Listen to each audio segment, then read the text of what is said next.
Welcome back, history enthusiasts. Today, we're diving deep into the Middle Ages, uncovering some truly extraordinary hygiene practices that were quite different from what we're accustomed to today.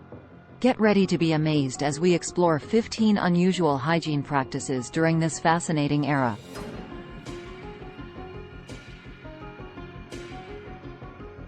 Our journey begins with bathing, or rather the lack thereof. In the Middle Ages, bathing was often considered unhealthy and even dangerous. Many believed that water could open the pores, allowing diseases to enter the body.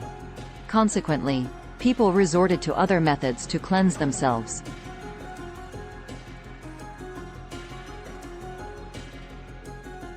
Dry brushing was a common practice, where individuals vigorously brushed their bodies with a stiff brush to remove dirt and sweat. It was believed that this method would help improve circulation and keep the skin clean.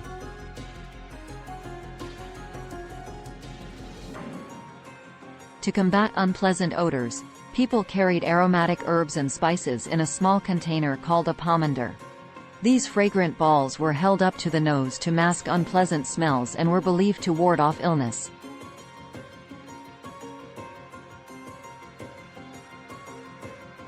Oral hygiene was also quite different in the Middle Ages.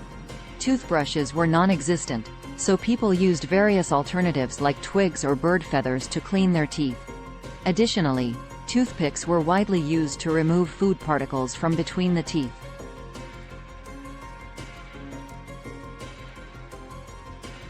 Now, prepare to be astonished by one of the more peculiar practices of the time: bloodletting. It was believed that removing blood from the body would restore balance and cure illnesses. Leeches were frequently used for this purpose, as they were thought to suck out impure blood.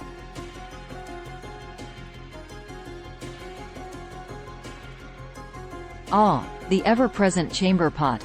Indoor plumbing was virtually non-existent, so people relied on chamber pots for their sanitary needs. These pots were then emptied out of windows, creating quite a spectacle in the streets below.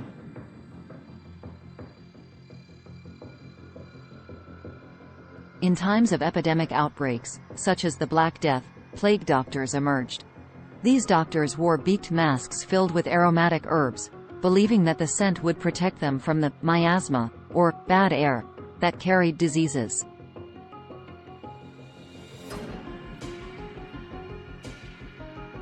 As fleas were a common nuisance during the Middle Ages, people turned to fleabane plants. They believed that placing these plants in their homes would repel fleas and other pests, ensuring a cleaner living environment.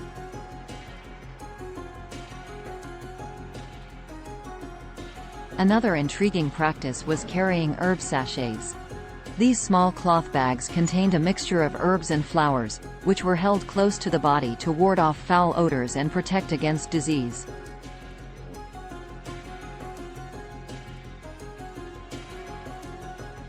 Ear hygiene had its own unique methods. Instead of cotton swabs, people used brass ear scoops to clean their ears. These scoops were often ornate and came in various shapes and sizes. Cut to an image of a person using a strigil. For personal grooming, a strigil came in handy. A strigil was a curved metal tool used to scrape dirt, sweat, and oils off the body after exercising or engaging in physical labor. Cut to an animated illustration of a person using a lice comb. Lice were a persistent problem, so lice combs were widely used. These combs had narrow teeth that were effective at catching and removing lice and nits from the hair.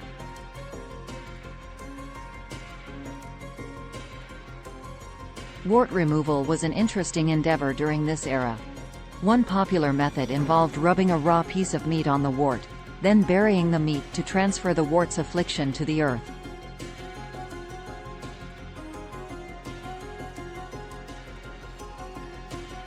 Brace yourselves for this one. Urine was sometimes used as a teeth whitener. Yes, you heard that right. People believed that rinsing their mouths with urine would help achieve pearly white teeth.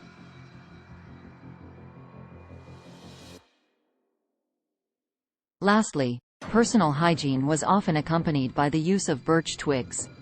These twigs, called bathing wands, were soaked in water and used to scrub the body, acting as a primitive form of soap.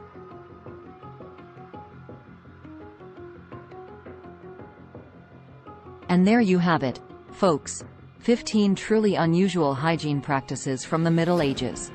It's remarkable to see how our ancestors approached cleanliness in such peculiar ways. Join us next time as we continue to explore the captivating world of history. Until then, stay curious and keep exploring.